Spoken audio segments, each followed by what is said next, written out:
Hey guys, today we're taking a look at the Galil Ace Gen 2.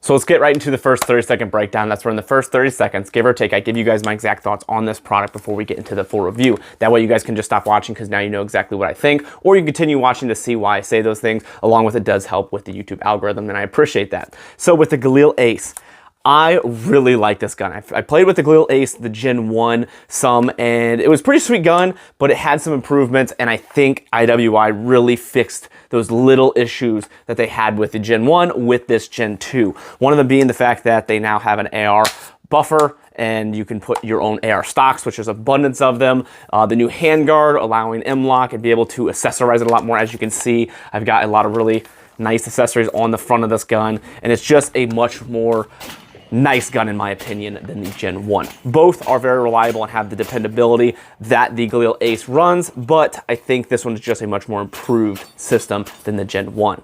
A lot of people are probably going to hate me for this comment, especially AK enthusiasts, but I'm going to say that this is probably a more modern and improved AK system. You've got a lot of the inner components of the AK, but it's just more improved with the handguard and the fact that everything's much more robust, and you've got the dust cover here, so it's just a little bit more closed off system to continue with the reliability. AKs have a fantastic track record for being wildly reliable, and I think this one holds the same, and it might be a little bit better because of some of the little improvements. The fact that, you know, everything is really sealed and tight and locked in compared to the AKs where it's a little more open system.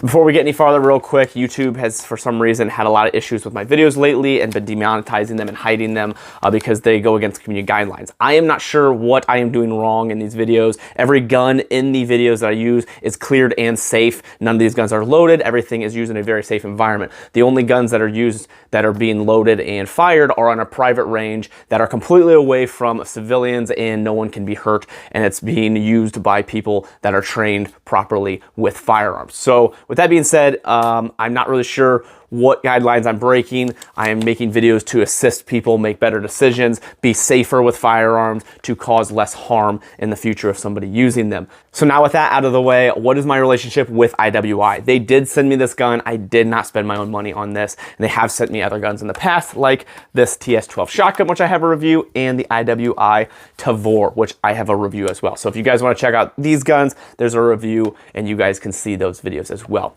But let's get directly into the video in the full review. So the big notable differences from the Gen 1 to the Gen 2 is the buffer tube. Before, it was kind of its proprietary and it was its own style, which just you could use their stock and no one else's. Now they added the AR style tube, so you can basically be limitless in what stocks you want to put on there. Honestly, I don't think anyone's going to trade the stock off that they give you. This is the CRT stock from Magpul, and is a really good stock. The handguard is a wild improvement from the Gen 1 because now you can pretty much do whatever you want with this because of the M-lock and the pick rail on top. The other one was a Picatinny rail, and then you had that goofy kind of looking cover you could put on there if you wanted to, which was kind of girthy and a little uncomfortable. The trigger set is improved. I didn't really play enough time with the Gen 1 to really tell you if that's been a big improvement, but I do actually like the trigger of this. The safety selector's throw is a little less than the Gen 1's, and last is the grip was changed as well. So some very nice changes that they did to this to an already really sweet system. So now let's go over the pros and cons. The biggest pro is going to be the reliability of this gun. This thing is super reliable. If you already have AKs or you have a Galil Ace, you know that. That's one of the things that a lot of people talk about is how reliable these are, how durable they are. It just feels wildly robust. The gun feels solid, especially for an AK style gun. The dust cover, unlike AKs, you can put optics on here and not have an issue because of how tight and durable everything is on this gun. So I really like that fact about this, is I know that this is going to last me. I have had zero malfunctions with it so far. I will keep you updated if I do have any malfunctions, but so far in the testing that I've done, I have not had any problems with this gun. Another pro is going to be the caliber selections and the barrel length. There's multiple different calibers that you can go with in multiple different barrel lengths, so you can really choose exactly what you want. If you go with the pistol, it comes with an SBA 3 brace from SB Tactical, which is another fantastic brace, but really there's a lot of different combinations you can do with this. I went with a rifle in the 7.62 because I think the 7.62 is a really great caliber for this system. I was thinking about doing the shorter one just because I thought it'd be kind of cool with the folding stock. The collapsible stock is really neat to have that tiny package and be able to conceal or carry with you. But I think I'm really happy with the rifle version as well. I was a little bit worried about the accuracy. I wasn't sure if this was gonna be a super accurate gun, but I went out to 300 yards and I was able to hit standing with that. I've been able to hit a little more consistent with the bipod at around 200 yards just fine. Another pro, I really like this handguard. I think the handguard is fantastic. It has a handful of different M-LOK selection points you can go with. I put these slate black rail covers on and the grip, and I was able to put my flashlight on here, the Cloud Defensive Rain with a Valhalla tactical body. There's a video on this setup if you guys would like to check it out here. But I'm really happy with how the handguard looks. It feels good. It looks good. We'll go over the weight here later. That's actually going to be a con, but I think the gun aesthetically looks fantastic, and that's a huge pro for me because I really like things that are going to look good. Got the Mepro Light optic and magnifier on this gun I'm testing as well, which I'll be doing a review later down the road, but I think it really fits well on this build. Another pro is going to be the trigger. I'm really happy with this one so far. It has a really good, comfortable pull on it, and the reset is pretty good as well. So I think the trigger is a good addition to this gun, and I know they said they made some improvements. I'm not sure what those improvements were, but I am happy with it. Now for the cons. There are not a ton of cons about this system, but there are a couple that I definitely want to mention. One of the biggest being is the weight. This thing is heavy, especially when you start adding flashlights, optics, fully loaded mags, and different accessories down your handguard. It really gets to be a lot after shooting for a longer period of time. One thing I noticed is my left arm was getting pretty fatigued after doing a lot of one-ups, trying to see the times, how quickly I can draw this, after trying to keep this chunk up over and over. It's just something I noticed, more weight than what I'm used to when shooting the AR platform. So it's not anything that's like, wow, this is a completely horrible con that's going to make this unbuyable or unusable. It's just definitely something I want to mention, that if you're really comfortable with the AR platform or you think the ARs are heavy, then this is going to be even heavier and maybe not something you're looking for. But that is definitely a con of the system, is how heavy it is. Now, they did have a polymer lower receiver down here to try to remove some of that weight, which it did remove some of it, but unfortunately with this system and the way it is built and as durable as it is, that con is going to come with the weight.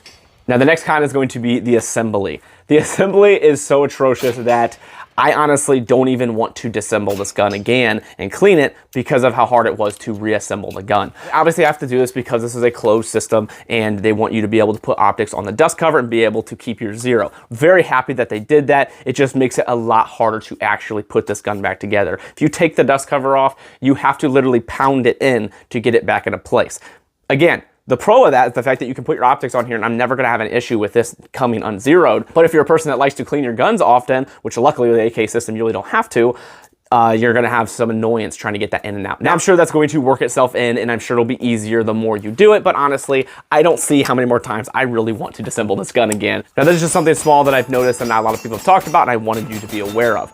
Next is going to be the price. This is around $1,800. For most people, that's going to be a lot of money, but honestly, it really depends what you want and what you're thinking about getting, especially with the market right now and how high things are. To get a decent and reliable gun, especially like an AK, you're looking about $1,000, if not $1,500 anyway. So $1,800 isn't horribly off for a more improved system because you already have all the upgraded features that you won't have to do if you just buy a simple AK. So that's going to be a personal thing. It's definitely up there on the price, so I'm definitely going to put it on the con side opposed to the pro side, but that's going to be a personal preference on what you think is a good price.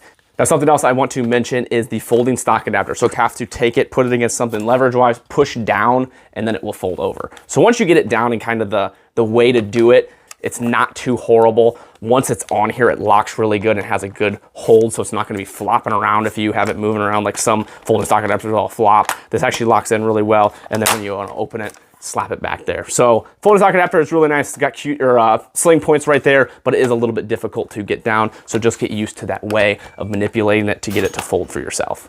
So is this something I would recommend and spend my own money on? Absolutely. I think IWI did a really good job with this platform. Heard nothing but good things about this, especially the Gen 2s and all the improvements they've made.